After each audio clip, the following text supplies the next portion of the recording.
मित्रांनो, स्वाभिमान शोध अस्तित्वाचा या मालिकेच्या आजच्या भागात आज आपण बघणार आहोत. शांतनू हा पल्लवीच्या मांडीवर झोपलेला असतो. मागे छान बॅकग्राऊंड साऊंड चालू असतं आणि दोघेही ते रोमॅन्टिक क्षण खूप जास्त एन्जॉय करत असतात. पल्लवी शांतनूच्या केसांवरून हात फिरवत असते आणि तेवढ्यातच पल्लवीच्या मांडीवर शांतनूला झोप लागून गेलेली असते. शांतनूने पल्लवीचा हात घट्ट पकडलेला असतो. पल्लवी आपला हात हळूच शांतनूच्या हातातून सोडवते. ती शांतनूला अलगद खाली झोपवते. खरं तर तिला खूप वाईट वाटत असतं की ती शांतनूला एकटं ठेवून तिकडनं चाललेली असते. ती पुन्हा एकदा शांतनूजवळ जाते आणि शांतनूच्या डोक्यावर किस करते आणि मोबाईल घेऊन बाहेर निघून येते. मित्रांनो, तुमचे खरंच मनापासून धन्यवाद. तुम्ही काल 200 लाईकचं टार्गेट अगदी काही तासांतच पूर्ण केलं. तर मित्रांनो, आपल्या स्वाभिमान आर्मीचं आजचं ध्येय 250 लाईक आहे. तर मला खात्री आहे ते तुम्ही नक्की पूर्ण कराल. बबनदादा आणि प्रभाकर सर तिची वाट बघत असतात. बबनदादा म्हणतो की मी पल्लवी ताईला फोन लावू का? त्यावर प्रभाकर सर म्हणतात की नाही येईल ती. तेवढ्यात पल्लवी देखील तिथे येते. बबनदादा म्हणतो की अगं एवढा उशीर पल्लवी ताई? तेव्हा पल्लवी म्हणते हो ते सांगते मी तुम्हाला नंतर. प्रभाकर सर विचारतात की चावी आणली का? तेव्हा पल्लवी म्हणते हो आठवणीने आणली ती मी. ती म्हणते की शांतनूना आत्ताच झोप लागली, जर जाग आली तर? प्रभाकर सर म्हणतात की काळजी करू नको, मी जाणार आहे आणि जर त्यांनी काही विचारलं तर मी उत्तर देईल. पल्लवी म्हणते पण तुम्हाला यातलं काय माहिती आहे, त्यांना जाणून देऊ नका हां. म्हणजे तुम्ही आमची मदत करताय हे तरी कोणाला कळवून देऊ नका. प्रभाकर सर म्हणतात की कोणालाही काहीच कळणार नाही. मग पल्लवीताई आणि बबनदादा तिथून निघून जातात. गोडाऊनजवळ आल्यावर पल्लवी म्हणते की बबनदादा तुम्ही इथेच थांबा, मी आले पटकन जाऊन. तेव्हा बबनदादा म्हणतात की एकटीच जाणारच? तेव्हा पल्लवी म्हणते की हो बबनदादा, तुम्ही संस्थेचे कर्मचारी आहात. तुम्हाला जर असं कोणी बघितलं तर उगाच संशय घेतील. त्यापेक्षा मी आतमध्ये जाते आणि करेल सगळं मी मॅनेज, तुम्ही अजिबात काळजी करू नका. बबनदादा नाही म्हणत असतात पण पल्लवी काय हट्ट सोडत नाही. ती म्हणते की तुम्ही एक काम करा, मी माझा मोबाईल सायलेंट करते, तुम्ही तुमचाही मोबाईल सायलेंट करा. ते काय मोबाईलची रिंग वाजली आणि कोणाला ऐकू गेलं तर उगीच कोणाला संशय येईल. फक्त येणाऱ्या कॉलवर लक्ष ठेवा आणि मला अतिशय गरज वाटली तर मी तुम्हाला कॉल करेल. बबनदादा म्हणतो की वही चालेल पल्लवीताई, तुला काही काळजी वाटली ना तर लगेच मला फोन कर. पल्लवी हो बबनदादा असं म्हणून तिथून निघते. पल्लवी दाराजवळ येऊन दाराचं कुलूप खोलते. पल्लवी मोबाईलचा टॉर्च लावते आणि मोबाईलच्या प्रकाशात ती शोधण्याचा प्रयत्न करत असते.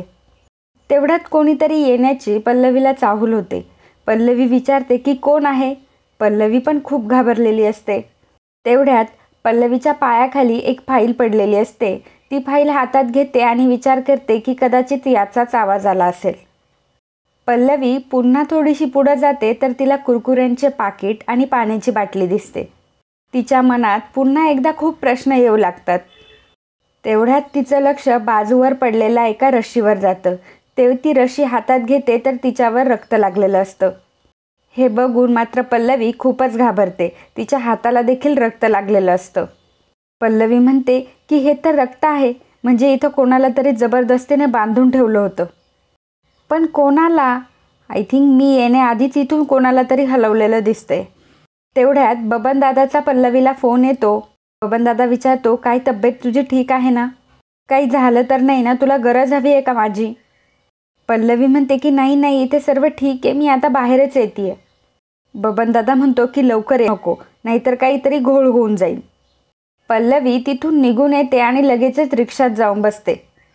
ती बबनदादांना सांगत असते, बबनदादा अहो विशेष काही मला सापडलं नाही, पण एकूणच तिथलं वातावरण बघून, तिथल्या वस्तू बघून मला असं वाटतंय तिथं कोणाला तरी डांबून ठेवलं होतं आणि नुकतंच त्यांना तिथून हलवलेलं असावं. सांगते की तिथल्या रशीला तिथं रक्तही लागलं होतं. त्यावर बबनदादा म्हणतो की अरे देवा, काय सांगतेस काय? मग दोघंही घरी येतात. पल्लवी बबनदादाची छत्री बबनदादाकडे देऊन म्हणते की बबनदादा आपण उद्याच बोलूयात. असं म्हणून ती पटकन घरात जाते. ती घरात गेल्यावर घरातले लाईट्स तर बंद असतात.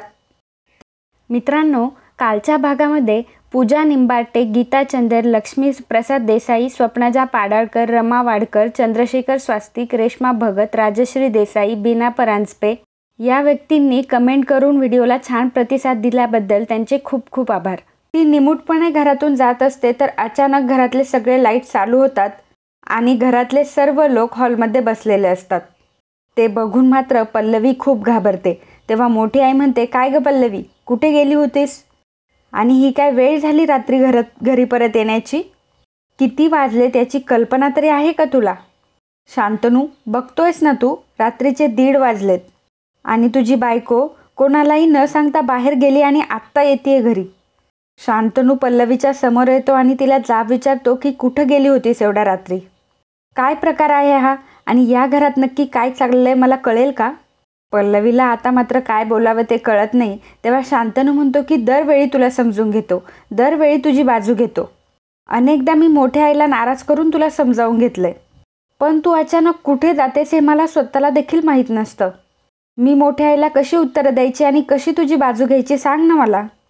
मोठे काका म्हणतात की अरे सांगण्यासारखं काही असेल तर सांगेल ना ती, एवढ्यासाठीच सुपर्णा चिडते. आज तू स्वतःच्या डोळ्याने बघितले ते बरं झालं. प्रभाकर सर विषय टाळत म्हणतात की अहो दादा, ती काहीतरी कामासाठी बाहेर गेली असेल आणि आता खूप उशीर झालाय, आपण या विषयावर उद्या बोलूयात का? मोठी आई म्हणते की उशीर झालाय म्हणूनच विचारतोय ना भाऊजी, आणि तुमची सून एवढ्या रात्री घरी परत येते त्याच्याबद्दल तुम्हाला काहीच वाटत नाही? अहो तुमचं सोडा, पण आम्हाला तर ही मुलगी काहीच किंमत देत नाही. पण निदान शांतनूला तरी सांगून जायचं ना. आता तो एवढं तिला विचारतोय तरी ती त्याला उत्तर तरी देतीये का? शांतनू पल्लवीला म्हणतो की पल्लवी, मला हे अजिबात आवडलं नाही आणि अजूनसुद्धा तू काही बोलत नाही आहे. खरं तर पल्लवीला काय करावं तेच कळत नसतं. तेव्हा मोठे काका म्हणतात, नवऱ्याचा काहीच मान नाही आहे आणि त्यालाही किंमत नाही द्यायची असं ठरवलंयस का तू? प्रभाकर सर म्हणतात की दादा, पल्लवीने कधी कोणाला किंमत नाही दिली घरी, सगळ्यांनाच मान देते की ती.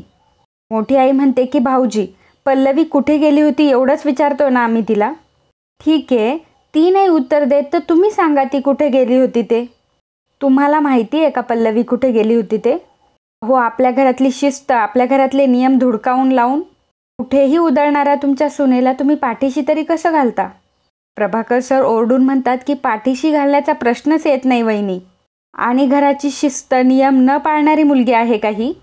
आता प्रभाकर सर पल्लवीची एवढी बाजू का घेत नाही हे कोणालाच कळत नाही.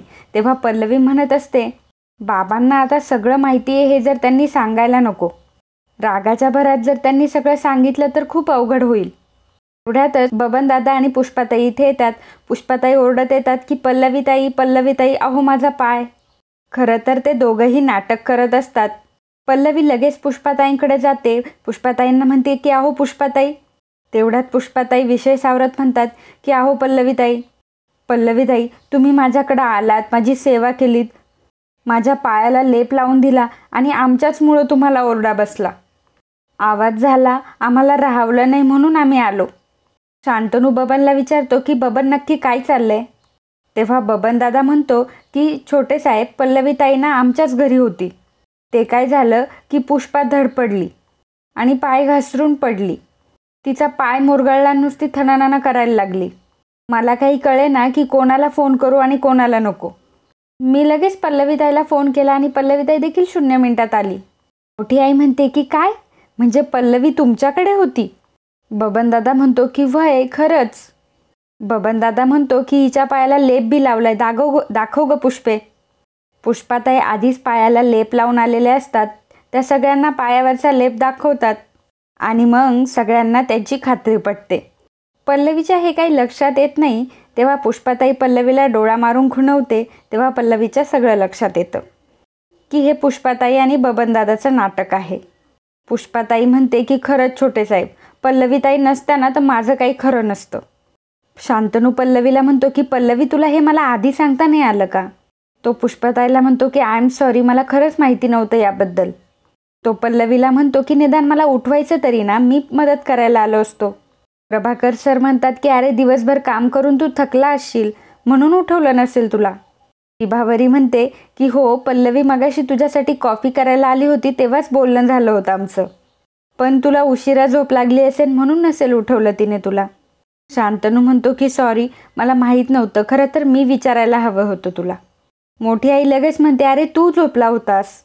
पण घरात एवढे सगळे जण होते, कोणाला तरी निरोप सांगून तर जायचं ना. कसलाही निरोप न देता जायचं म्हणजे काळजी तर वाटणारच ना. प्रभाकर सर म्हणतात की अहो वहिनी, तुम्हाला तिची काळजी वाटते तशी तिलाही सर्वांची काळजी वाटतेच ना. उगीच कोणाची झोपमोड होऊ नये म्हणून ती एकटीच धावली पुष्पाच्या मदतीला. बरं, माझ्या मते आता सगळ्यांना क्लिअर झालंय ना, कोणाला काही शंका तर नाही आहे ना. मग चला आपण सगळे झोपूयात. तसंही दादांनी जागरण केलं तर त्यांना पित्ताचा त्रास तर होतोच ना. मला वाटतं आता सगळ्यांनी झोपायला हवं. चला, गुड नाईट. असं म्हणून प्रभाकर सर आणि प्रदीप तिथून निघून जातात. शांतनू मोठ्या आईला म्हणतो की चला झोपूयात आपण. तेव्हा बबनदादा देखील म्हणतो आम्ही पण निघतो आता. असं म्हणून ते दोघेही तिथून निघून जातात. एक एक करून सगळे तिथून निघून जातात. विभावरी मेघनाला म्हणते की तूही जा झोपायला. पण विभावरी मात्र तिथेच थांबते. शांतनू पल्लवीला म्हणतो की चल झोपायला. तेव्हा पल्लवी म्हणते की तुम्ही व्हा पुढे, मी आलेच. शांतनू तिथून निघून गेल्यावर पल्लवी लगेच विभा काकूंकडे येते आणि तिच्या हातात चावी देते. म्हणते की थँक्यू विभा काकू, तुमची खूप जास्त मदत झाली. विभा काकू म्हणते की तुझं काम झालं ना, मग बस झालं. मग विभा काकू देखील तिथून निघून जाते. तेव्हा पल्लवी मनात म्हणते खरं तर अजून खूप काम बाकी आहे आणि ते पूर्ण लवकरच होईल. आणि मित्रांनो, आजचा भाग इथेच संपतो. पुढील भागात आपल्याला पाहायला मिळणार आहे की पल्लवी म्हणते की उद्या काही सण आहे का. तेव्हा मेघना म्हणते की हो, उद्या मोठ्या आईचा वाढदिवस आहे. तेवढ्यात मोठी आई म्हणते की माझा वाढदिवस या घरात एकदम सणासारखा साजरा केला जातो. तेव्हा पल्लवी म्हणते की आयुष्यभर लक्षात राहील असा वाढदिवस आपण सेलिब्रेट करू खोट्या आई.